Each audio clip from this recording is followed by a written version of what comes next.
Hey guys, so today we're going to be talking about motion sensor lights. So I have this set right here. These come in a set of two. So like I said, they're motion sensor lights. They look like this, but what also is cool about this is that it's also a flashlight as well. Okay, so let's go ahead and turn these on. So they have 3 dimming modes. So they have the brightest one, they have like a little orange one, and this one just kind of orange and white. You can kind of see it, and then it like flashes and then it goes.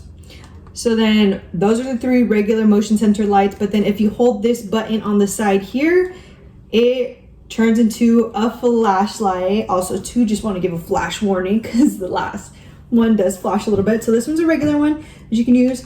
It has like the second mode, it has like a blinking mode, and like I said, flash warning, it has the 3rd one. So then you just hold this down and then it turns into the regular one.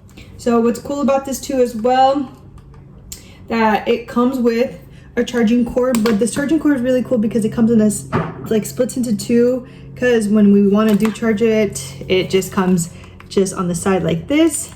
So it's just a little bit easier for us. It is magnetic, so it comes with a little magnet, so it can go right onto the light, and it has a little adhesive side so you can stick it anywhere in your closet or anywhere you want to put it on.